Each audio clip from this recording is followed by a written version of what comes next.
Moving on to week 4 of our 2023 NFL team previews here on NOLA.com, powered by the Dattitude Podcast.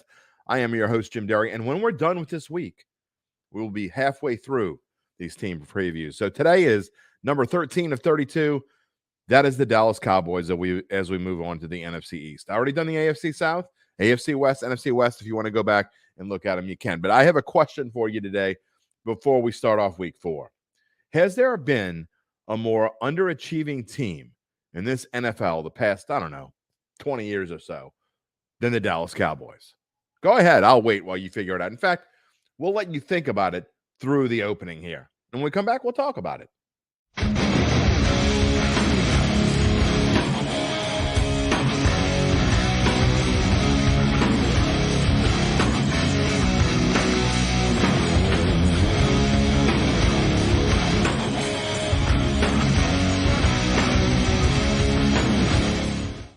Well, we asked you a question before the intro, and it was pretty simple. Has there been a more underachieving team the last 20 years than the Dallas Cowboys? Last year kind of was a microcosm of all that wrapped into one. At times they look like one of the best teams, if not the best team in the NFL.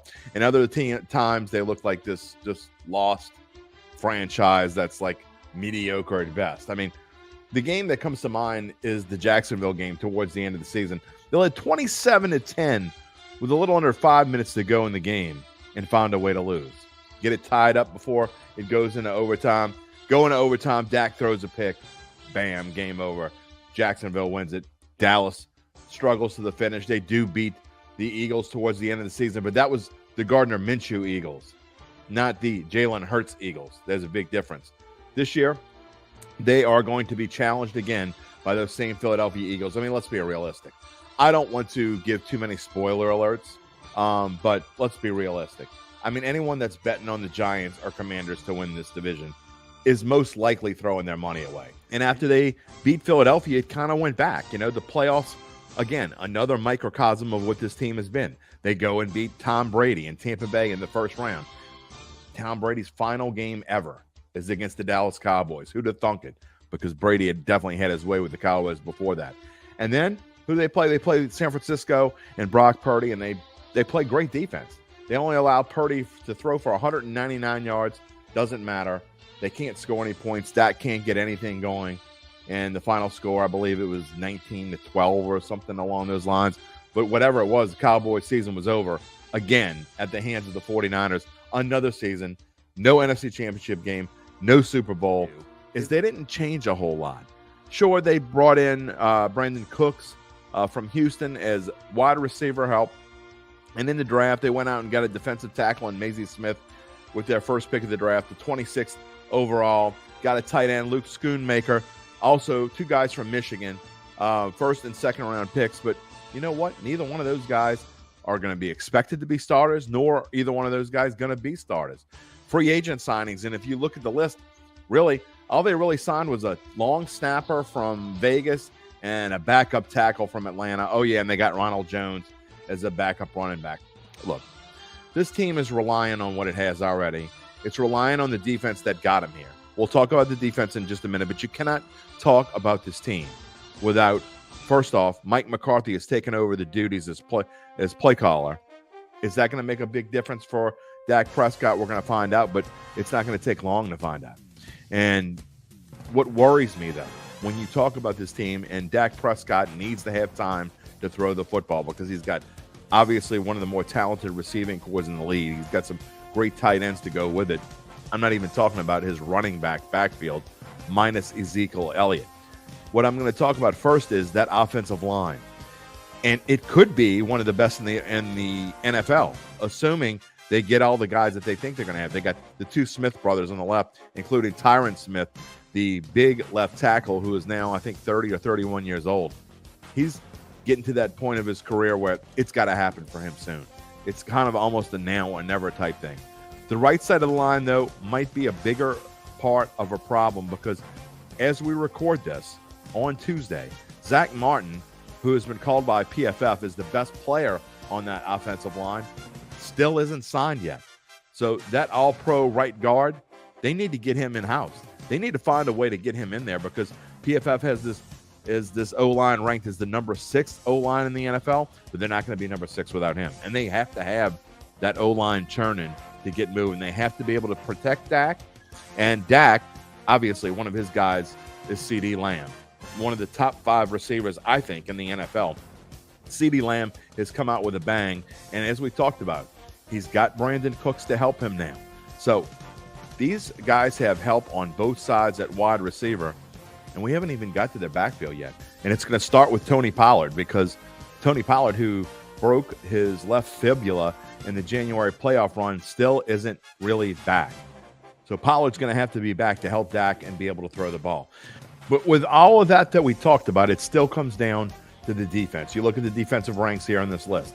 12th ranked overall, but their problem came in stopping the run. Are they going to be able to improve on that 22nd ranking? Comes down to Micah Parsons. Micah Parsons might be the best defensive player in the NFL, or at least he's getting there. He's one of the young guys that is definitely moving to the top of the list when you're talking about defensive stars in this league. The Cowboys have one of the best cores from front line to middle, I think, in the NFL. And honestly, that's what leads to me thinking that they will be better against the run. We shall see. Let's get to the schedule part of this. If you remember last year, the NFC East had the easiest schedules in the NFL. This year, much tougher overall. But Dallas kind of got a break. And if there's one advantage to going 12-5 and going second in your division, it's the fact that you get that second place schedule. And it really means a whole lot for these Cowboys. 18th toughest schedule in the NFL. First 6 games, they've got 3 of their primetime games in that window. Starting off with a game at the New York Giants, which I think for all intents and purposes, if this Cowboys team is going to be that team that we think they can be, it's a game they got to win. Then they play Aaron Rodgers and the Jets in their home opener. That ought to be interesting and exciting. A winning game at Arizona, New England. So in other words, first 4 games, no reason why they can't set at least 3-1, potentially 4-0 before tough games, a tough road trip at San Francisco and at the Chargers before you get your bye week. So if you can get to a 4-2 start right there, that sets up things for what I think you got a nice little run. Other than Philadelphia after the bye week on that November 5th, they got games they can win. Rams at home, Giants at home, at Carolina, Washington at home, Seattle at home, and even Philadelphia.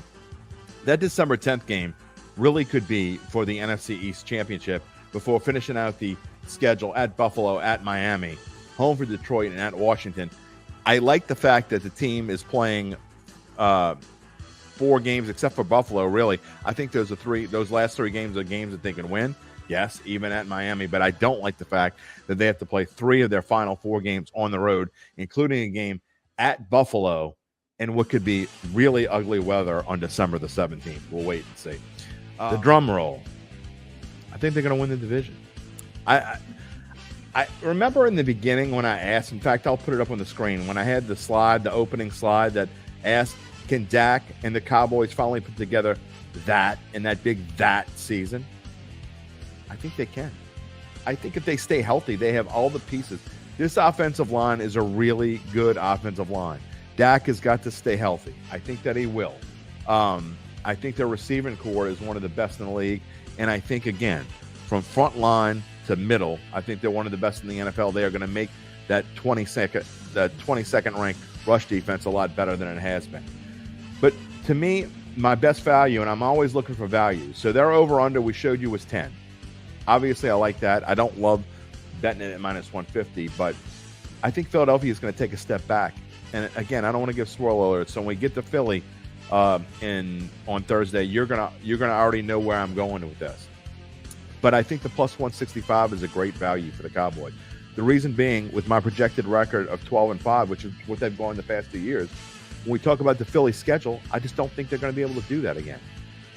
I only usually put one future down on a Super Bowl winner.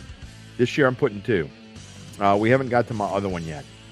The other one, and I already got it at value, you can't get the same number that I got 2 months ago. This one I will tell you, this is the same number that it's been, the same number it's going to be till the season starts most likely. I don't have it on here, but I also like plus 625 or plus 650 to win the conference. All of those great bets. This is the year for the Dallas Cowboys. I know a lot of you say It's supposedly been the year. I like how the schedule works out for this team. I really do. And I think when all is said and done, the regression of Philly is going to put Dallas in a really good spot. We'll see. Tomorrow, we'll talk about the New York Giants. Is Saquon Barkley coming back? Does this team have any chance at all to be any kind of bargain? We'll find out.